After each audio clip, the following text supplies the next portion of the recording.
Today our hearts and our prayers go out to those who were murdered, those who were injured in the terrorist attack in Brussels. In particular, we are lifting up in prayer the 3 Americans, the Mormon missionaries from Utah, who were wounded in those attacks. We are praying for their swift recovery. We're praying for their families and the families of everyone who was wounded and murdered today. It's important to understand what happened today was not a lone wolf. It was not an isolated attack, but it was an act of war. It was an act of war carried out by radical Islamic terrorists. ISIS has claimed responsibility for this attack. And we are facing jihad from terrorists who have set their objective to murder as many Europeans as possible, to murder as many Israelis as possible, and to murder as many Americans as possible. And today's attack underscores the need for a strong commander-in-chief who will call this evil by its name and unleash the full force and fury of the United States of America to defeat radical Islamic terrorism and to utterly destroy ISIS. If I am elected president, that is what we will do. The number one responsibility of the president is to keep this country safe, to protect the lives of Americans, to protect our national security. And for 7 years, we've had a president who is so captive to political correctness that he refuses even to utter the words radical Islamic terrorism, much less take the steps necessary to keep this country safe. Enough is enough. We need a president who stands up to our enemies and defeats our enemies. And come January 2017, that's exactly what we're going to have. Senator Cruz, just a quick change of gears here. As far as you being here in New York, now you did talk about New York values in the past. Now you are talking to a number of New York County GOP chairmen, some funders in here. Are you looking to cut into some of Donald Trump's hometown pride here, or no? The New York Republican primary is going to be a critical primary. New York, for the first time in a long time, is going to have a real voice in selecting the Republican nominee, and we are competing vigorously here in the state of New York. We are competing vigorously to earn votes and earn delegates here in New York. We have a very strong grassroots team on the ground. We believe we can compete very effectively. New York decides this congressional district by congressional district. And we are working to earn votes at this point. This race is effectively a two-man race between me and Donald Trump.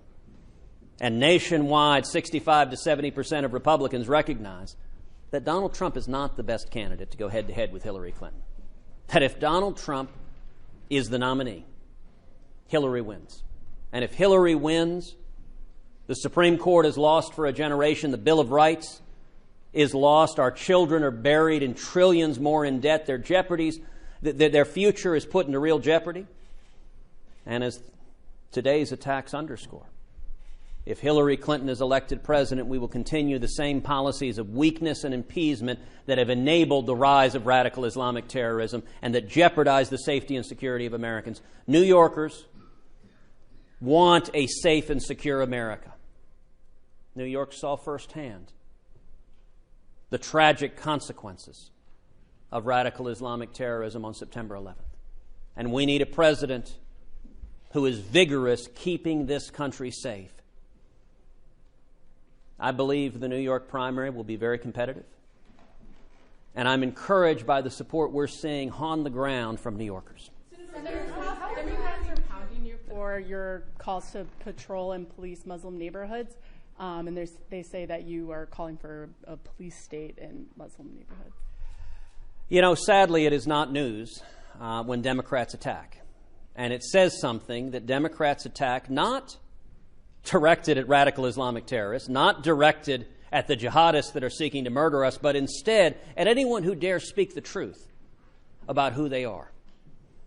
The political correctness of Barack Obama and Hillary Clinton and the entire Washington Democratic Party has left the world of the bizarre and entered the world of the absurd. In the wake of the Paris attacks, in the wake of San Bernardino, in the wake of Brussels, Barack Obama and Hillary Clinton and the Democrats refuse even to utter the words radical Islamic terrorism. And instead, the president has made a practice of holding national television conferences to lecture Americans on Islamophobia. Enough is enough. We need a president who directs our national security, our military, and our law enforcement at defeating the enemy. And there are real consequences. You know, some in the media ask, what difference does it make? As Hillary Clinton so famously put it in another context. What difference does it make what words are used? This is not simply a question of semantics. When the president refuses to identify who our enemies are, it has a real impact on their policy. So, for example, because President Obama doesn't acknowledge that radical Islamic terrorism has declared war on America, President Obama and Hillary Clinton support bringing tens of thousands of Syrian Muslim refugees to America. This is despite the fact that ISIS has stated its intention to infiltrate those refugees, to send jihadists to America to murder Americans, and this is despite the fact that the head of the FBI, James Comey, who was appointed by President Obama, told Congress that the FBI cannot vet those refugees to make sure that they are not ISIS terrorists. I've introduced legislation in the United States Senate that would suspend refugees from any country where ISIS or al-Qaeda control substantial territory, because the first obligation must be to keep this country safe. Another consequence. But what do you say to Muslim Americans who are concerned about your comments about policing their neighborhoods? Listen, Muslim Americans, like all Americans, are bearing the consequences of jihadists waging war against them. Muslims as well are killed by radical Islamic terrorists in the Middle East and elsewhere. And if you look here in the city of New York, New York had a proactive policing program that Mayor Michael Bloomberg championed to work cooperatively with the Muslim community to prevent radicalization, to stop radical Islamic terrorists from carrying out terror attacks before they occur. And Mayor Bill de Blasio, when he came in a peak of political correctness, canceled the program. That is refusing to acknowledge the threat that we have, and the world is too dangerous to deny reality. One of the other consequences of the Obama administration's political correctness is the San Bernardino terrorist, the female terrorist. When she came in, before she came to America, she publicly posted on social media abroad a call to jihad. But the Obama administration refuses to look at social media because it's inconsistent with political correctness. And so we let in someone who was an open and outspoken jihadist. Now, she submitted on her visa application a fake address in Pakistan. And yet the vetting that President Obama and Hillary Clinton assure us will protect us from terrorists failed to discover that it was a made-up address. It was a phony address. Political correctness costs lives. And it is standard law enforcement, it is good law enforcement, to focus on where threats are emanating from, and anywhere where there is a locus of radicalization, where there is an expanding presence of radical Islamic terrorism. We need law enforcement resources directed there. We need national security resources directed there. The object should be to keep Americans safe, to keep everyone safe. How specifically would you patrol Muslim neighborhoods? What would you do specifically to patrol Muslim neighborhoods? What you would do is what I just described. You would continue the proactive policing that we saw here in New York. You would reinstate the program that Mayor de Blasio canceled because political correctness was more important to him than protecting our safety. You would direct resources at where the threat is coming from. And I will say, listen, I understand that those in the media are horrified that anyone would actually speak the truth about radical Islamic terrorism. I will apologize to nobody with how vigorous I will be as president fighting radical Islamic terrorists. And let me make a very clear statement to jihadists across the face of the globe. Your day of reckoning is coming. This weakness, this appeasement that you have seen for 7 years, it will end on January 20th, 2017. And on that date, we are coming after you. We are coming after you if you are a jihadist. We are not coming after you to negotiate with you. We are not coming after you to interrogate you. We are coming after you to kill you. If you declare war on America, America will defend itself. That is the only way to respond to acts of war from ISIS. ISIS is the face of evil, and it is their intention to murder as many Americans as they can, and we need a president who stands up to them and defeats them. The strategy on radical Islamic terrorism, to borrow a page from Ronald Reagan and the Cold War, should be very simple. We win, they lose. Senator, I think that the thing is that you have advisors that have pushed for congressional panels to investigate and kind of root out what you call extremism within the Muslim American community. And now you're suggesting patrolling and securing these Muslim neighborhoods, particularly Muslim neighborhoods. Do you understand why people can conjure this up when they're looking at the 30s in Europe or the 40s here with Japanese Americans in internment camps? Do you understand why people have those images that come to mind? I understand that there are those who seek political advantage and try to raise a scary specter. We need a president and we need law enforcement that focuses on the threat. It is standard law enforcement. If you have a neighborhood that is plagued by gang activity, it is standard and good law enforcement to direct more resources, to work with the community that is facing gang activity, to stop the gang members, to take them off the street. And I would note, in a community with increased gang activity, it is the law-abiding citizens of the community that pay the price in property damage, that pay the price in terms of rapes and sexual assaults and physical assaults, that pay the price in terms of drive-by shootings and murders. And so it is standard good policing to direct your resources to where the threat is coming from. We should do the exact same thing with radical Islamic terrorism. And if you want to see how not to do it, look at many of the isolated communities in Europe, where Europe's immigration policies have allowed a massive influx of radical Islamic terrorism into Europe. And they have isolated and secluded neighborhoods where radicalism festers. And it leads to the kind of attacks we saw today. We need to be directing our efforts at stopping that from happening, stopping isolated communities from festering jihadism. We need to work proactively with the Muslim community, cooperatively, just like when law enforcement is going after gang activity, you work with the community where gangs are located to prevent those acts of violence. In this case, we're not talking about criminal activity, we're talking about acts of war. And this president, just like Mayor de Blasio here in New York, refuses to use the tools we have because he's more interested in following his partisan political agenda than he is in keeping Americans safe. But what constitutes a Muslim neighborhood? Ensure that that's a productive and constructive relationship and not an adversarial one between law enforcement and Muslim communities.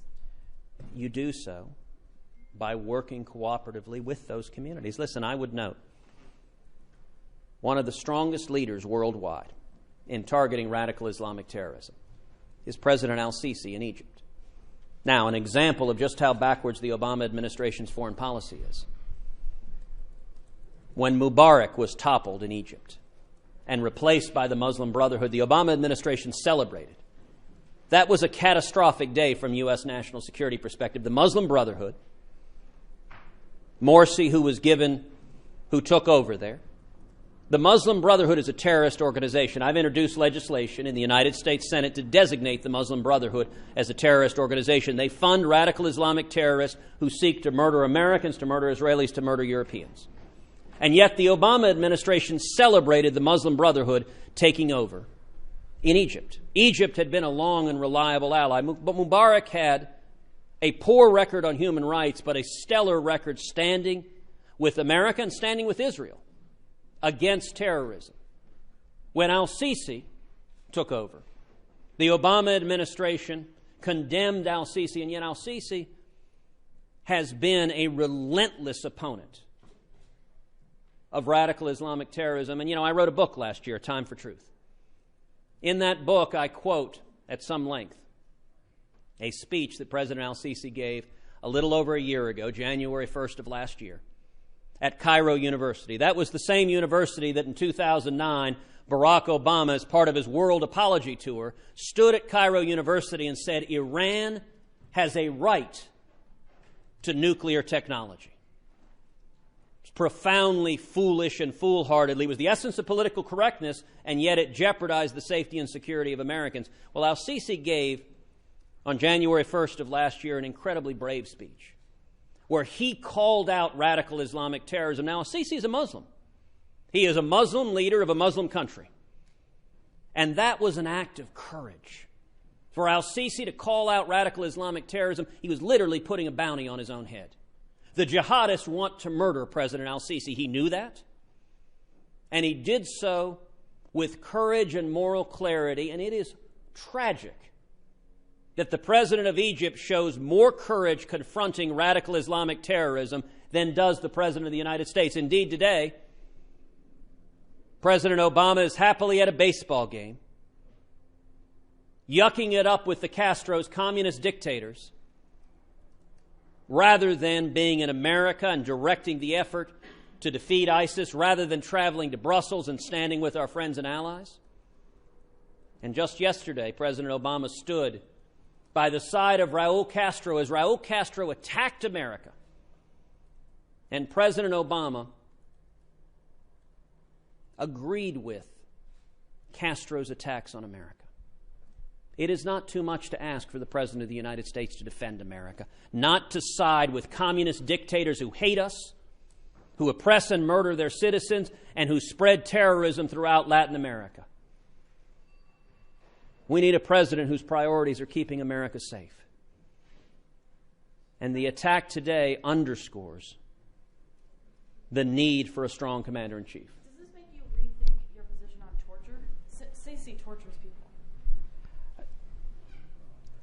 America has never engaged in torture, and we are not going to.